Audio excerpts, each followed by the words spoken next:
এই অবস্থায় আমার চাকরি করা লাগতেছে। আমার যদি সংসারটা চলতোই তাহলে তো আর আমি চাকরি করতাম না। এই অবস্থায় মনে করেন আমার 7 মাস, আমি তো এখন কাজ করতে আমার অনেক কষ্ট হয়ে যায়। আমি চাকরি করে আমার এই সময়ে মনে করেন এক গ্লাস পানিও আমি ঢাইলে খাইতে পারি না, আমার এমন অবস্থায়। আমার ওষুধ পানি লাগে, আমার একটু ভালো মন্দ খাওয়া লাগে, আমি তাও খাইতে পারি না। কম টাকা পাই, কিছুই করতে পারি না। এখন যে খরচ সংসারে, আমার একটা বাচ্চা আছে, আরেকটা বাচ্চা হইব, যে আপনার টাকা পয়সা কই পামু, কি পামু না পামু, আমি দিশা পাইতাছি না। আমার অবস্থা খুবই খারাপ, খুবই খারাপ। মানে আমি বাসা প্রকাশ করতে পারতাছি না, আমি কি যে বলবো। এখন যদি কেউ দয়া করে আমার পাশে একটু দাঁড়ায়, তাহলে আমি একটু শান্তি পাইতাম হয়তো, বা একটু সুখ পাইতাম যদি আমার কেউ একটু হেল্প করতো, আমার পাশে কেউ দাঁড়াইতো। আসসালামু আলাইকুম। আমরা এসেছি মহিমা আপার বাসায়, যার কিনা 7 মাসের অন্তঃসত্ত্বা হয়েও এখনো চাকরি করা লাগছে। সে ঠিকমতো খাওয়া দাওয়া করতে পারছে না, তাদের সংসারে এত অভাব। এখনো সে এই অবস্থায় যে কিভাবে কষ্ট করে চাকরি করতেছে আমার মাথায় ঢোকে না। সে দাঁড়াতে পারছে না, ঠিকমতো বসতে পারতেছে না, সাপোর্ট নেওয়া লাগতেছে। এত অসুস্থতার মধ্যেও আপনি কিভাবে চাকরি করছেন, জীবন যুদ্ধে এগিয়ে যাচ্ছেন? কেন করা লাগছে? চাকরি না করলে কি হয় না? করা লাগছে, বাড়ি নাই, ঘর নাই, সংসারে অভাব, চলতে পারি না, সেই জন্য চাকরি বাকরি করতেছি। আপনি কত টাকা বেতন পান চাকরি করে? 10-12 হাজার টাকা।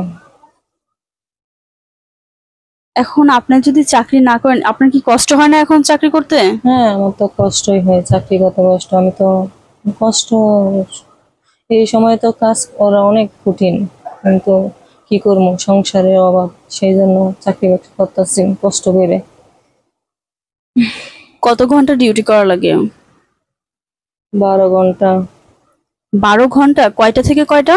8টার থেকে 8টা। সকাল 8টা থেকে রাত 9টা। সকাল 9টা থেকে রাত 9টা? 8টার থেকে রাত 9টা পর্যন্ত। 8টা থেকে রাত 9টা পর্যন্ত? হুম। এতক্ষণ যে আপনি ডিউটি করেন, আপনার কি কাজ? কোথায় ডিউটি করেন? ছোট ফ্যাক্টরিতে। ছোট ফ্যাক্টরি বলতে কোন ফ্যাক্টরি? সোয়েটার? হ্যাঁ, গার্মেন্টসে, ছোট গার্মেন্টস। এসব গার্মেন্টসে ডিউটি হয় বেশি, কিন্তু টাকা কম। ডিউটি বেশি, টাকা কম? কমপ্লেক্স ফ্যাক্টরিতে চাকরি করি না আর কি। এখন আপনার স্বামী কি করে? স্বামী কাজবাজ করে না? স্বামীও অল্প টাকার চাকরি করে। তো ছেলে মেয়ে আছে আরো? হ্যাঁ, আমার একটা মেয়ে আছে। মেয়ে আছে? কত বছর বয়স? মেয়ের 6 বছর। 6 বছর? তো ওই বাচ্চাকে দেখে কে? আপনি যে বাচ্চা হলে তো আপনার তো আর চাকরি করতে পারবেন না, তখন আপনাদের সংসারটা কিভাবে চলবে? এখনই তো আপনার মানে উঠতেই পারছেন না, বসতে পারতেছেন না। এই চিন্তাই করতেছি কিভাবে চলবো সংসার। কার বেতন বেশি, আপনার নাকি ভাইয়ের?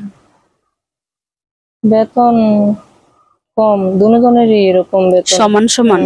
ঘর ভাড়া দিয়ে মনে করেন চলা খুব অসহায় জায়গা সংসারে।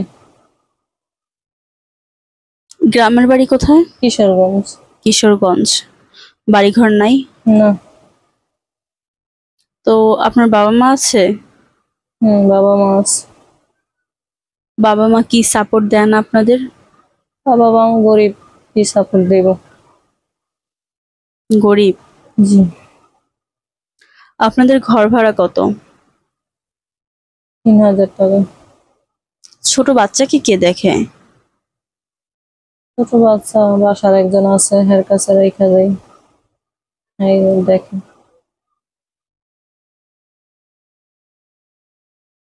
আসলে আপনারা এখন কি কি অসুবিধা হয় এবং কি সমস্যা আছেন, সমস্যাটা কিভাবে সমাধান করতে পারি আমরা? সমস্যা কি কমু, মনে করেন আমি তো অসহায়ের মধ্যেই আছি। আমি এই অবস্থায় আমার চাকরি করা লাগতেছে। আমার যদি সংসারটা চলতোই তাহলে তো আর আমি চাকরি করতাম না। এই অবস্থায়, ঠিক আছে, আমার সংসার চলে না বিধায় আমার এই কষ্ট করে কাজ করা লাগতেছে। কাজ করলেও তো একটা বাচ্চা আছে, স্কুলে ভর্তি করাইছি, টান টান সংসারে। মনে করেন আমার 7 মাস, আমি তো এখন কাজ করতে আমার অনেক কষ্ট হয়ে যায়। আমি চাকরি করে আমার এই সময়ে মনে করেন এক গ্লাস পানিও আমি ঢাইলে খাইতে পারি না, আমার এমন অবস্থায়। আমার ওষুধ পানি লাগে, আমার একটু ভালো মন্দ খাওয়া লাগে, আমি তাও খাইতে পারি না। কম টাকা পাই, কিছুই করতে পারি না। এখন যে খরচ সংসারে, আমার একটা বাচ্চা আছে, আর একটা বাচ্চা হইব, যে আপনার টাকা পয়সা কই পামু, কি পামু না পামু, আমি দিশা পাইতাছি না। আমার অবস্থা খুবই খারাপ, খুবই খারাপ। মানে আমি বাসা প্রকাশ করতে পারতাছি না, আমি কি যে বলবো। আপনার ডাক্তারের কাছে গেলে, সরকারি ডাক্তারের কাছে গেলে দেখা যাইতেছে আপনার একদিন ছুটি লাগে। ওই ছুটিটা কাটতে গেলে আমার অফিসে 500-1000 টাকা কাটতে যাইতেছে, আমি কম টাকা পাইতাছি। আবার প্রাইভেট কারে গেলে 800 টাকা 1000 টাকা আলতাছন ওই দেয়, আমি এই টাকাগুলো কোথায় পাবো?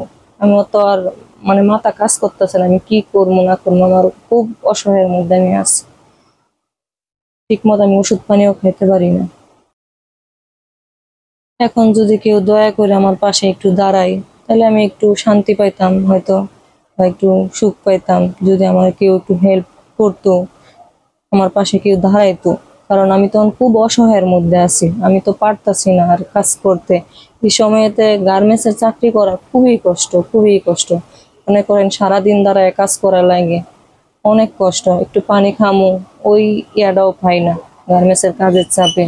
আমি এমন একটা অসুস্থ মানুষ, ঠিক মতো খাইতেও পারি না, আমি ভালো মন্দ একটু খাইতেও পারি না।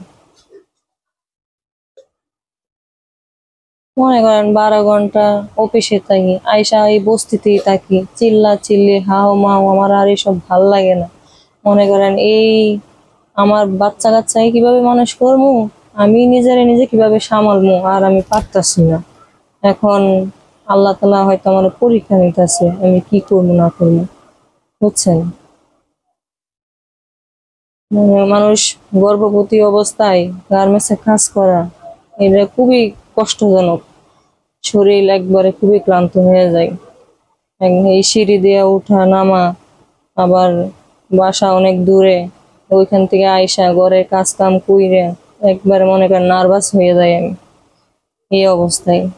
মানুষ এই অবস্থায় একটু রেস্ট নেই বাসায়, কিন্তু এই কপাল তো আমার নাই যে আমি যে রেস্ট নিবো বাসায় থেকে। দুর্ভাগ্য কপাল।